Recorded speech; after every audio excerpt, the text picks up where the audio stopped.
Welcome to Storytime with Cozy Malka, a place where we come together to share works that help us think and can spark great conversation. As we gather around, let's put on our listening ears to hear amazing tales of truth, courage, friendship, and family. Today we're reading A Boy, a Mouse, and a Spider, the story of E.B. White. And that's by Barbara Herkert, illustrated by Lauren Castillo. So without further ado, let's find a cozy spot, grab a friend, like Jade here, and enjoy a great story.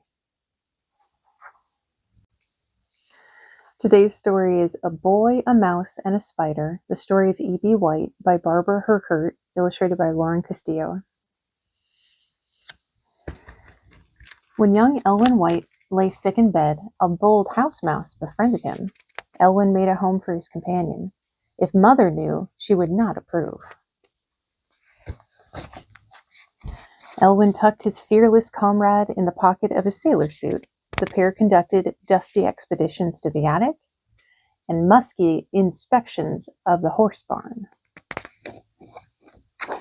In the refuge of the stable, Elwyn's senses sharpened to the ripe scent of manure, the creak of harness leather, the perfect shape of eggs, the snort of tired horses, the sweet, dry smell of hay, and a spider's his masterpiece. When the time came for kindergarten, shy Elwyn fought with all his might. "No, I won't go!" His parents persisted. Elwyn now sat in a spotless linen suit, fretting over his fears. What if Miss Green called on him? What if he had to use the dreaded basement bathroom? Where was his mouse friend? Every day after school, Elwyn's collie Mac escorted him home. Elwyn tossed his books and bounded for the barn, where pigeons, snakes, pollywogs, caterpillars, chameleons, rabbits, turtles, and canaries he collected lived in cages, coops, and jars. As Elwyn grew, he surveyed the summer stars, his ears captured an owl's quarry, the breezes beckoning, the scuffling of horse hooves. He jotted his reflections in a journal. Writing what he saw, heard, and felt made him feel free. I wonder what I might be. Each day, Elwyn recorded his praise of the world. His poem, To a Mouse, won a prize. The blank page called to Elwyn. Writing filled him with joy. This is where I belong. In college, Elwyn wrote clear headlines and dashing truths for the Cornell Daily Sun. Friends nicknamed him Andy. As editor-in-chief, he submerged himself in printer's ink. Words were Andy's world.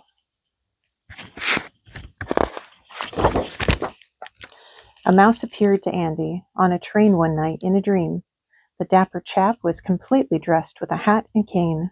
Another courageous mouse had entered Andy's life. A mouse named Stuart Little.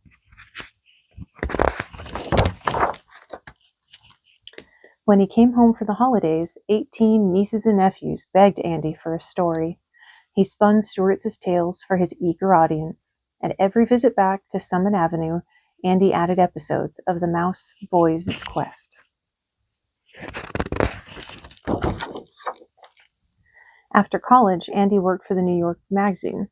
He married Catherine, an editor he met there. They soon became a family, Nancy, Roger, and baby Joel. Amid the ruckus of the city, Andy longed for a farm, a high-lofted barn filled with animals and hay. I don't blame him. I'll poke. Like a piper, he led his little family toward his dream in Maine. Andy filled his barn with stoic sheep, anxious hens, and gossiping geese, but he still had a mouse on his mind. He followed his instincts and turned his mouse stories into a book, Stuart Little. Andy repaired a roof while another story brewed inside him. He raised a pig and wondered, what if the creature was rescued from a farmer's deadly plan?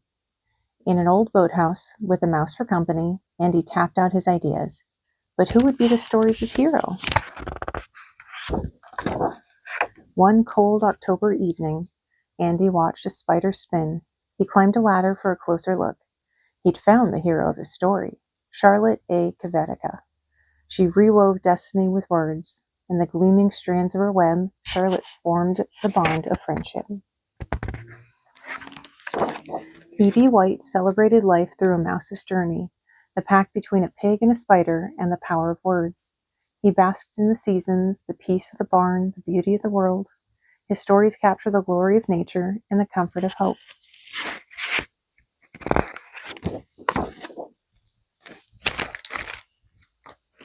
And that's our story for today. I can't wait to see you next time.